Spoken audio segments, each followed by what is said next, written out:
I'm sorry, Dylan. It's gonna be interesting. Like, you're a music guy. YMO was groovy Kraftwerk, Electric Orchestra, The Beatles. That's a song by Sly and the Family Stone. Kraftwerk. The conversation will be 3 hours. Episode. All right, well. My favorite alpha.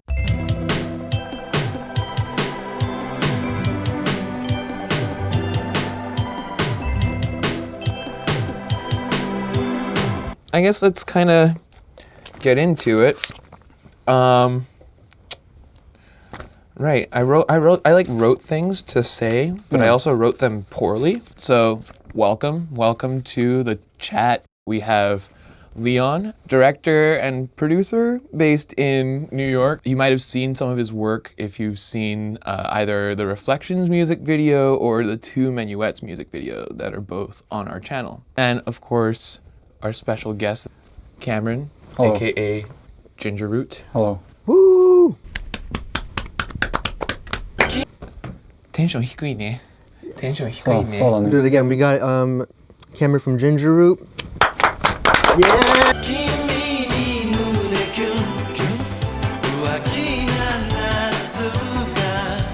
That's a loaded question. YMO was probably the first band like I really fell in love with from Japan. I think probably my first encounter with Japanese music. 高校生の時になんか YouTube で they were on Soul Train, and it was the Firecracker clip and then also the Tighten Up clip. The funny thing was so if this wouldn't have happened, I think my ears wouldn't have been prepped for YMO.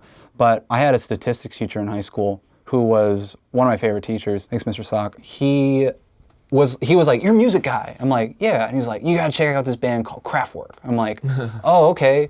And he didn't tell me anything about it. He was like, "Yeah, check it out, Kraftwerk. It's crazy." I'm like, "Okay." And at that point, I was listening to like Electric Orchestra and like the Beatles.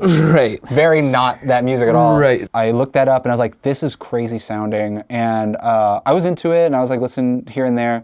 And then I found that clip of YMO and I was like, "This is like groovy Kraftwerk, like updated Kraftwerk." And I know like all three of them pull a lot from Kraftwerk, like as an influence and stuff. And yeah, so anyway, that was my encounter with YMO. And then obviously I think this song was perfect to do because it's like had a pop sensibility. It was like somewhat easy to arrange as just like me and a Wurlitzer and without having like a wall of synths, you know? Right. I didn't want you to like, find me like 7 Moogs or whatever. So that's kind of why I chose that song. I know it was, it coined that phrase, Mune Kyun, and also like, I think it's like definitely a fun one to listen to and to play.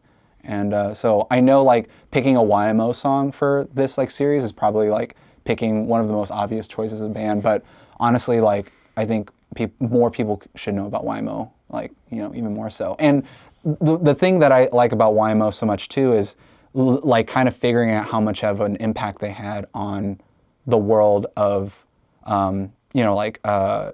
just music from the bubble era and stuff like that. Right. They kind of touched almost anything, and if not like their friends, and it's just basically one big hang, And, yeah. And I think that's what slowly drove me into finding more about Japanese music and diving deeper into what it had to offer, and then just becoming just a huge fan. So yeah. This is Ginger Root. You're from... Oh, sorry, I cut you off. No, that's okay. I know. I'm just I'm doing a meme thing where you can do every single camera when I'm waving. Anyway, yeah, sorry. Continue. You're from Orange County. Mm-hmm. The first main thing that I could find when I'm like looking you up musically is Van Stock.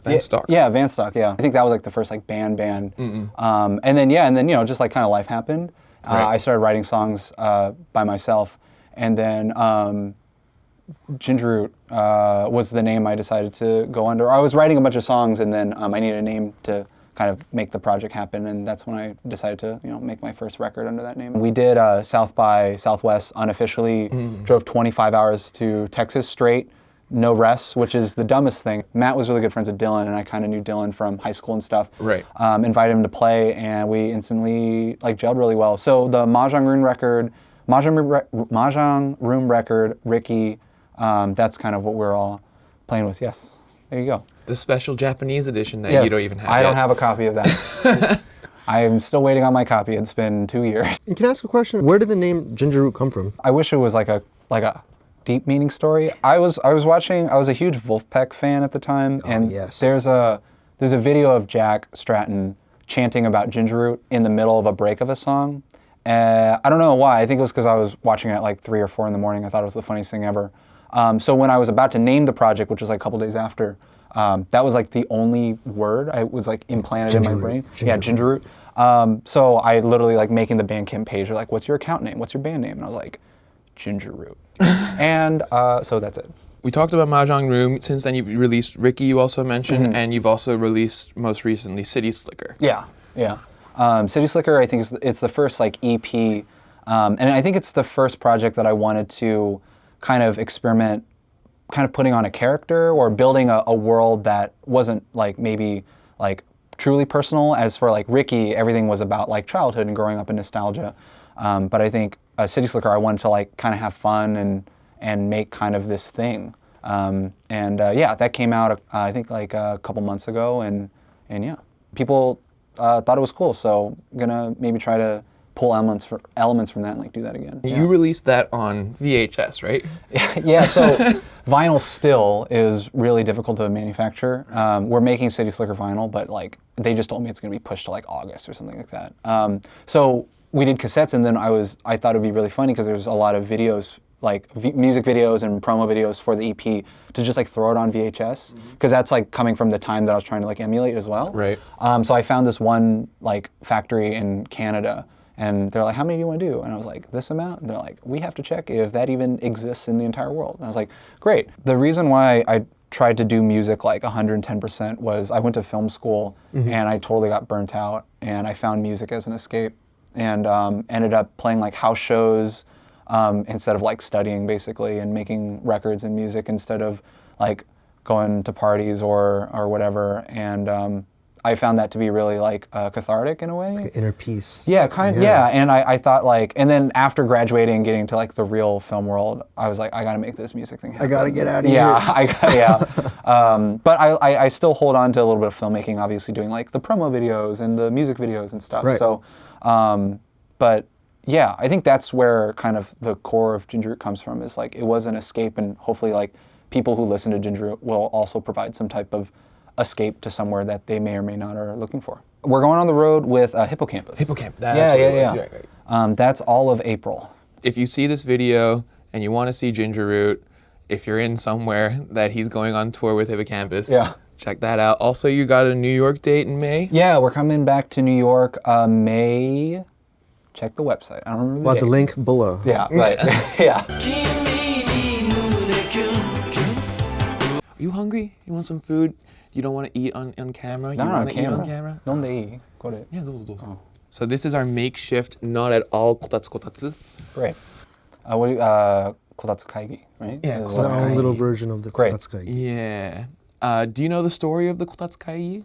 I don't know if it's the right one, and I might be just referencing like this YouTube video I saw of like they did an NHK thing where they're all around a kotatsu. And So I think that was in reference to the original one? Okay, cool. kotatsu-kaigi. Okay, so yeah, please enlighten me. On February 19th, 1978, that's the day that Hosono met both Takashi Yukiro and Sakamoto Ryuichi and explained to them the concept of YMO, and they decided to get on board.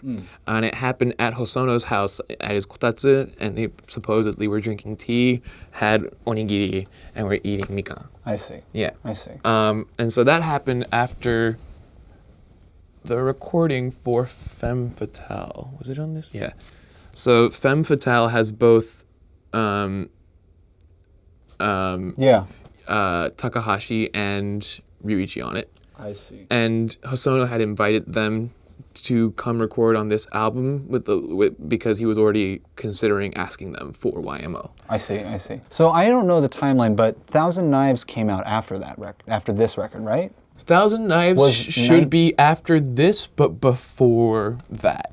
Yeah, I know. Yeah, it was. I don't know the years, but I feel like 78 or 70. Yeah, okay. Because this is 78, and the Japanese version of that is also 78. 78. Okay. I have an OG pressing of this, and I'm very excited that I own it. No, that's a great question. No, I was sending it to Hosonos and Takahashi and Sakamoto. I was like trying that. to. I I was like like saying, この動画、細野さん、坂本さん、高橋さん見るかどうかわからないけど、僕の感謝伝えてほしいです。素敵な音楽作ってくれて本当に感動しました。僕の演奏、いかがでしょうか。ぜひ連絡してきます。Please, please connect with me in the DMs. Thank you.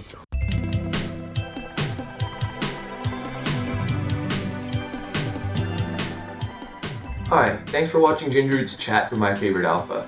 We hope you like what you saw and heard, and if you did, please do like and subscribe to the channel. Make sure to check in next week for Gingerroot's full episode, and if you haven't already, check out his last week's performance right there of Kimi ni Minikin, and check out our last guest Ray's chat episode right down there. See you next week.